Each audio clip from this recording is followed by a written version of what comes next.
მის დასკვეთი სიტყვისთვის გთხოვთ ტრიბუნასთან.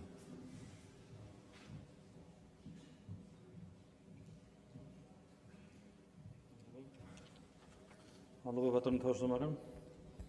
ნამდვილად სამწუხაროა, რაც მიხილეთ ხმათა დარბაზში. აგენტურამ კიდევ ერთხელ აჩვენა საკუთარი სახე. როდესაც შეხედეს, რომ სათქმელი არაფერი ჰქონდათ, გადავიდნენ უზრდელობაზე, შეურაცხყოფაზე. გადავიდნენ ფიზიკურ შეურაცხყოფაზე. ეს არის მათი სამარცხვინო სახე. თუმცა ქართული არ არის შეცვალო, გამომდინარე იქიდან, რომ როდესაც არ გაქვს არც განათლება, არც ინტელექტი, არც კეთილსინდისიერება, არც პატრიოტიზმი, რთულია სხვანაირად იმოქმედო და ამ დღეში არიან ეს ადამიანები. ძალიან სამწუხაროა, რომ პირდაპირ ვიტყვი, კაცი კაცს არ გავს და ქალი ქალს არ გავს. როცა უყურებთ ამ აგენტურას, ეს არის მათი საერთო სახე. ღირსება დაკარგული ადამიანების ერთობა, რაც ნამდვილად ტრაგიკული მოვლენაა. ასეთები იყვნენ ქართველი ბოლშევიკები ერთი საუკუნის წინ. მათაც დაკარგული ჰქონდათ კაცს კაცის სახე და ქალს ქალის სახე. და ეს არის ამ ბოლშევიკური სულის რეინკარნაცია. და საერთო რა ჰქონდათ მაშინდელ ბოლშევიკებს და დღევანდელ აგენტურას, რომელსაც თავის დროზე ოპოზიციას უწოდებდით, მას მათთვის ძალიან დიდი კომპლიმენტი იყო. საერთო არის ის, რომ ორივე იყო აგენტურა. როდესაც ხელი გაქვს მოწერილი ჯაშუშობაზე, აგენტობაზე, იქ უბრალოდ შეუძლებელია შენთვის, რომ იმოქმედო ღირსეულად, კაცმა კაცივით, ქალმა ქალივით, ეს უბრალოდ შეუძლებელია. ამიტომ ძალიან ბევრი ადამიანი გვიყურებს, მათ შორის ახალგაზრდები გვიყურებენ. თავარი რჩევა, რაც უნდა მივცეთ ადამიანებს, რომლებსაც პოლიტიკაში უნდათ მოსვლა თუ არ უნდათ პოლიტიკაში მოსვლა, არის ის, რომ არც ერთ შემთხვევაში ხელი არ მოაწეროთ აგენტობაზე. მე მახსოვს, პოპულარიზაციას ცდილობდნენ აგენტობის და მიჯნავდნენ ქვეყნებს ერთმანეთისგან. ამბობდნენ, რომ რომელიღაც ქვეყნის აგენტობა შეიძლება იყოს სათაკელო და რომელიღაც ქვეყნის აგენტობა შეიძლება იყოს არათუ მისაღები, არამედ მისასალმებელიც. და ამ პროპაგანდის მსხვერპლები არიან ეს ადამიანები. მათ რეალურად ხელი მოაწერეს საკუთარ ღირსებაზე უარის თქმას და ხედავთ ამის კონკრეტულ გამოხატულებას დღეს ჩვენს ხმათა დარბაზში. რაც ძალიან სამწუხაროა. მე რამდენიმე საკითხს მინდა გამოვეხმაურო იმისათვის, რომ მოსახლეობას არ დარჩეს პასუხგაუცემელი კითხვები, კონკრეტული გამოსვლებიდან მინდა პასუხი გავცე კონკრეტულ გზავნილებს. ეჭვი შეიტანეს მოსახლეობის გაზრდასთან დაკავშირებით საქსტატის მონაცემებში და იმის კომპეტენციაც კი არ აქვთ, რომ ჩაეძიონ საქსტატი რას უკავშირებს მოსახლეობის ზრდას, შობადობას თუ მიგრაციულ პროცესებს. და როცა თქვა, რომ ეჭვი შექონდა მოსახლეობის ზრდაში, ახსენა შობადობა. ამიტომ ძალიან მარტივად შეეძლო ჩაძიებოდა თუ რა იყო მოსახლეობის ზრდის მიზეზი და ნახავდა, რომ ეს არ არის შობადობის სახარბილო მაჩვენებლები, ეს არის მიგრაციული პროცესები. რეალურად მოსახლეობის ზრდა გამოიწვია გასული წლის განმავლობაში დადებითმა მიგრაციულმა სალდომ და სწორედ ამის ხარჯზე გაიზარდა მოქალაქეების ნაწილში საქართველოს მოსახლეობა დაახლოებით 91,000. და აქაც საქსტატზე შეიძლება ვიღაცამ ასე თქვას, ვიღაცამ ისე, მათ საქმეა, თუმცა საქსტატი ეფექტურად მუშაობს. მე მინდა საზოგადოებას გაუზიარო მონაცემები, რაც ადასტურებს იმას, რომ საქსტატის ციფრები არის სწორი. მოსწავლეების რაოდენობა საქართველოში 2012 წლის შემდეგ გაიზარდა 559,400-დან 654,200-მდე. ეს არის იმ მოსწავლეების რაოდენობა, რომლებიც ფიზიკურად სწავლობენ სკოლებში. 84,800 არის გაზრდილი მოსწავლეების რაოდენობა. საიდან მოვიდა ეს რაოდენობა, თუ მთლიანობაში არ გვაქვს მოსახლეობის ზრდა. ანუ ბავშვების ნაწილშიც, მოსწავლეების ნაწილში 6-დან 18 წლამდე მოსახლეობაში გვაქვს ზრდა 84,800. სტუდენტების ნაწილშიც გვაქვს ზრდა 109,533-დან 150,986-მდე. ანუ სტუდენტების რაოდენობა არის გაზრდილი 41,453. საიდან გაიზარდა ახალგაზრდებში მოსახლეობა თუ მთლიანობაში არ გვაქვს ზრდა. და პენსიონერების ნაწილში, აქ ბიუჯეტიდან ვხდით თანხებს პენსიონერებს, პენსიონერების რაოდენობა იყო 2012 წელს 682,886 და გაიზარდა 888,500 518,000-მდე ასაკით პენსიონერთა რაოდენობა. ანუ გაზრდილია 205,632,000-ით. ეს ნიშნავს იმას, რომ გვაქვს მოსახლეობის ზრდა, მათ შორის მოქალაქეების ნაწილში და კიდევ ერთხელ დავასუსტებ, რომ სამწუხაროდ არაშობადობის ხარჯზე, არამედ მთლიანად მიგრაციული სალდოს ხარჯზე გვაქვს ეს ზრდა. შესაბამისად, ვიდრე ვიღაცა შეიტანს ეჭვს კონკრეტულ მონაცემებში, ელემენტარულად შეუძლია ჩაუღრმავდეს და ასე არაკომპეტენტურად არ უნდა გამოვიდეს ადამიანი, როდესაც ეწოდება პარლამენტის წევრი, მართლა ტრაგიკულია მათი ასეთი მდგომარეობა. ასევე გაკეთდა განცხადება იმასთან დაკავშირებით, რომ თითქოს ჩვენ ვაფინანსებთ სპირტის ბიზნესს. სინამდვილეში ყველამ ძალიან კარგად იცის, რომ ჩვენ მევენახეებს და მეღვინეებს ვაფინანსებთ ამ ქვეყანაში. ესეც სამარცხვინოა ასეთი არაკომპეტენტური თუ არაკეთილსინდისიერი განცხადებები, არის უბრალოდ სამარცხვინო. არ მინდა ბევრი ვისაუბრო ამ აგენტურის თავმჯდომარეზე, მაგრამ კიდევ ერთხელ უბრალოდ ფაქტებით რომ გავიხსენოთ, რას ამტკიცებენ ეს ადამიანები.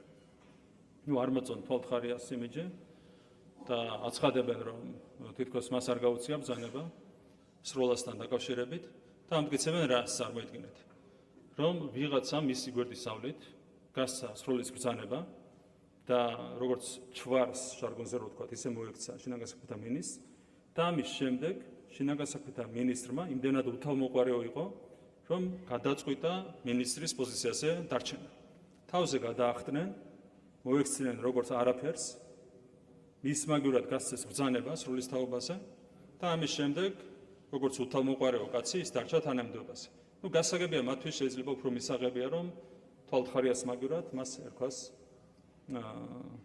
უთავმოყარეო. მათი არჩევანია, თუმცა წარმოიდგინეთ რა მძიმე დილემის წინაშე არიან. საკუთარ თავმჯდომარეზე უწევთ ამის გიცება. რომ თვალთხარია კი არა, არის უთავმოყარეო. საზოგადოება ამასთან დაკავშირებით, რა თქმა უნდა, იმსჯელებს და გამოიტანს დასკვნებს. ასევე ფაქტებით დავუმტკიცებთ, ბატონ გაგრულთან დაკავშირებით, რომ გადაწყვეტილება ამ საკითხზე ერთობლივად იყო მიღებული. გამორიცხულია, როცა საქმე ეხება არა მხოლოდ რუსეთის, უცხო ქვეყნის პარლამენტის წევრს, შინაგან საქმეთა მინისტრის გარეშე შემოვიდეს პირის საზღვარზე. და ეს მან ძალიან კარგად იცოდა, ეს არის ფაქტების კონსტატაცია. თუმცა აქაც კი წყიმთ და მაინც ცდილობენ რაღაცნაირად სხვანაირად წარმოაჩინონ მოვლენები. რაც შეეხება ზოგად განცხადებებს, აქ ითქვა, რომ რაღაც მოდელირებული რეალობა იყო წარმოდგენილი ანგარიშის სახით, რაღაც სიცრუე და შემდეგ. შეგიძლიათ ამოიღოთ ნებისმიერ ჩემი განცხადება, როდესაც ვინმეზე ვამბობ, რომ მან თქვა სიცრუე. იქვე ფაქტებით ამტკიცებ ხოლმე თუ რატომ არის კონკრეტული განცხადება სიცრუე. არც ერთი ასეთი ფაქტი, არც ერთი არგუმენტი, უბრალოდ ზოგადი შრალი განცხადებები ამასთან დაკავშირებით. ეს ხო უთავმოყარეობაა. ეს ხო სამარცხვინო დამოკიდებულებაა, ეს ხო მათ არაკეთილსინდისიერებაზე და არაკომპეტენტურობაზე და უღირსობაზე მეტყველებს. თუმცა ასეთი აგენტურის ხვედრი. აგენტურა სხვანაირად ვერ მოიქცევა.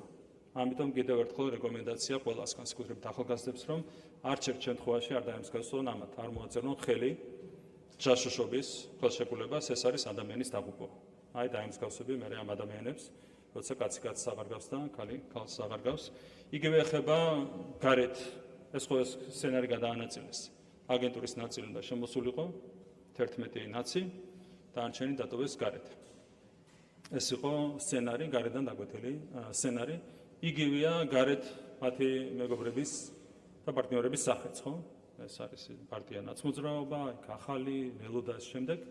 არსად კაცი კაცს არგავს და ქალი ქალს არგავს. აი ეს არის მართლა ტრაგიკული მოვლენა, რასაც არ შეიძლება გულგრილად შევხედოთ. ამას სჭირდება შველა. ამის მერე კიდევ ვიღაცები მოდიან და გვეუბნებიან, რომ იქ რაღაცა იქნება სარჩელის გამოტანაზე იფიქროთ, იქ რაღაცა ევროსაბჭოს ეს ახსენეს ასამბლეის რეზოლუცია და შემდეგ. რა უნდათ ამ ადამიანებს პოლიტიკაში? ვიდრე ასეთი ადამიანები, ნული კომპეტენცია, ნული ინტელექტი, ნული კეთილსინდისიერება, ნული პატრიოტიზმი. ვიდრე ასეთი ადამიანები არიან პოლიტიკაში და თუნდაც ფორმალურად იწოდებიან ოპოზიციად. მანამდე როგორ შეიძლება შედგეს ჯანსაღი დემოკრატიული სისტემა? დღეს ანგარიშში საუბარი მქონდა უამრავ საკითხზე. ელემენტარულად ამ ქვეყნის შვილი ხო ქვია ფორმალურად მაინც. არ უნდა გაინტერესებდეს რა ხდება ინფრასტრუქტურაში, რა ხდება ეკონომიკაში, სოფლის მეურნეობაში. არანაირი კითხვა, არანაირი ჩაღრმავება, არაფერი. რატო? საერთოდ ისინი ვერ აღიქვამენ საკუთარ თავს ამ ქვეყნის შვილებად. როგორც კი კიდევ ერთხელ შემირჩევა, როგორც კი ხელს მოვაწერ ჯაშუშობის ხელშეკრულებას, იქვე მთავრდება შენი ქვეყნის შვილობა. იქ უკვე გამორიცხული რამე გაინტერესებდეს. და პირიქით, ასეთ ადამიანებს და ჩვენ ამის მაგალითი უამრავი მოგვისმენია. არ უხარიათ სპორტული წარმატება, კულტურის სფეროში წარმატება, ეკონომიკური წარმატება, ეს წყინთ. ასეთია აგენტის და ჯაშუშის ბედი, რისი მაგალითებიც არიან ამ კონკრეტული ფრაქციის წარმომადგენლები. და ნუ მართლად რაიგულია, კაცი გაქცეულია გერმანიაში, ამათი თავმჯდომარე და გერმანიიდან რო გავალებენ უზრდელობას. და შენ რო ასრულებ. გერმანიიდან გაუზრდელებს ერთი თავად უზრდელი კაცი, გაუზრდელი კაცი. ნუ რა თქმა უნდა ძალიან ტრაგიკული მოვლენა. და ამას ხო საზოგადოება ხედავს. და მე ერთი წყალებში ტყუილი რას თქვი, იყო ის რომ გაუნახებდათ მათ შედეგი ერთ წელიწადში. აღმოჩნდა ტყუილი სინამდვილეში სამჯერ და მეტჯერ აქვს შემცირებული შედეგი. მათ 2024 წლის არჩევნებში მიიღეს 161.521 ხმა და უკვე ერთ წელიწადში, როდესაც ოპოზიციაში კონკურენტი თითქმის აღარ ყავდათ და მეტი უნდა აიღო, ხო? ამ დროს მიიღეს 59.820 ხმა. ხალხი ძალიან კარგად არჩევს აგენტურას და ჯანსაღ პოლიტიკურ ძალებს. ამიტომ ერთია ის მიმართულებები, რაც განეკუთვნება მთავრობის საქმიანობის ძირითად სფეროს. ეს არის ეკონომიკა, ინფრასტრუქტურა, ჯანდაცვა, სოციალური დაცვა და ბევრი სხვა, რაზეც დღეს გქონდა ცოლად საუბარი. მაგრამ ერთ-ერთი საკვანძო და პრინციპული ამოცანა ჩვენი ქვეყნისთვის და მათ შორის მთავრობისთვის არის პოლიტიკური და დემოკრატიული სისტემის გაჯანსაღება. და ჩვენ ყველაფერი უნდა გავაკეთოთ მომდევნო საანგარიშო წრის განმავლობაში იმისათვის, რომ საქართველოში საბოლოოდ გავაჯანსაღოთ ჩვენი პოლიტიკური სისტემა. ამისათვის გადადგმულია პირველი ნაბიჯები და ეს ყველაფერი ბოლომდეა ისაყვანი და ეს ყველაფერი ჩვენ ერთად უნდა გავაკეთოთ. ჩვენი ქვეყანა არის პატარა ქვეყანა, ძალიან ღირსეული, მაგრამ პატარა ქვეყანა. შესაბამისია ჩვენი რესურსებიც, ჩვენი ტერიტორიის თუ მოსახლეობის სიმცირიდან გამომდინარე და ასე დროს გამოწვევებიც ბევრია. ასე დროს ქვეყანა ვერ მიცემს თავს იმის უფლებას, რომ პოლიტიკურ სპექტრში ყავდეს ჯაშუშები და აგენტურა. შესაბამისად, ამ კუთხით არის გადამჭრელი ნაბიჯები, გადასათქმელი და რა თქმა უნდა, ამას უნდა დაეთმოს ჩვენი საქმიანობა მომდევნო 1 წლის განმავლობაში. და ასევე კიდევ ერთხელ აღვნიშნავ, რომ საქართველოს მთავრობა სრულ პასუხისმგებლობას იღებს მომდევნო 1 წლის განმავლობაშიც ყველა მიმართულებით ქვეყნის წინსვლაზე, განვითარებაზე და რასთავარია პასუხისმგებლობას ვიღებთ იმაზე, რომ სულს და გულს ჩავდებთ ამ ქვეყნის განვითარებაში. დიდი მადლობა ყურადღებისთვის.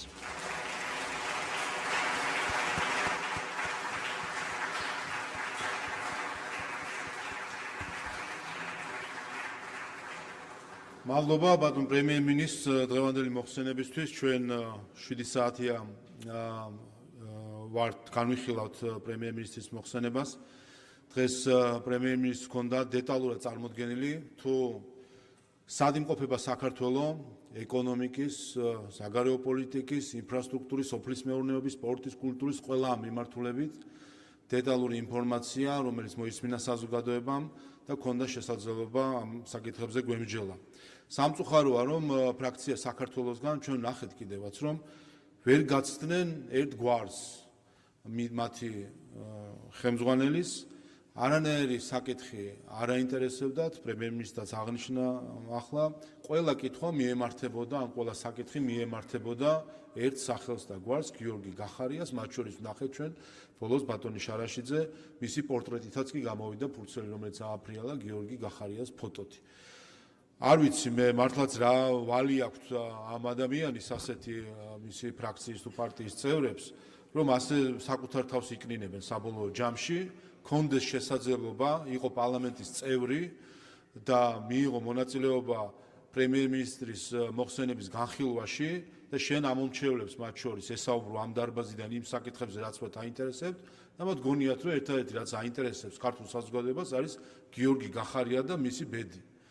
აი ეს არის ალბათ თავადაც კარგად ხვდებიან თუ რამდენად აცდენილი არიან საერთოდ საზოგადოების საკითხებს, მაგრამ ეს არის დავალება, როდესაც აქვთ მიღებული ამ დავალების შესრულება და სადამდეც მიიყვანეს საბოლოო ჯამში დღევანდელი სტომა თავადაც კარგად ნახეს და ეს უმსგავსო საქციელი რაც ვიხილეთ ფრაქციის ერთ-ერთი წევრის მხრიდან. მაგრამ კარგი ამ ყველაფერში ის არის, რომ საზოგადოება ამ ყველაფერს ხედავს, ზუსტად აფასებს, წონის და საბოლოო განაჩენი გამოაქვს არჩევნების თუ ზოგადად რეაქციის მხრივ. დიდი მადლობა კიდევ ერთხელ რადომ პრემიერ-მინისტრს ანგარიშისთვის, საკითხი განხილულია.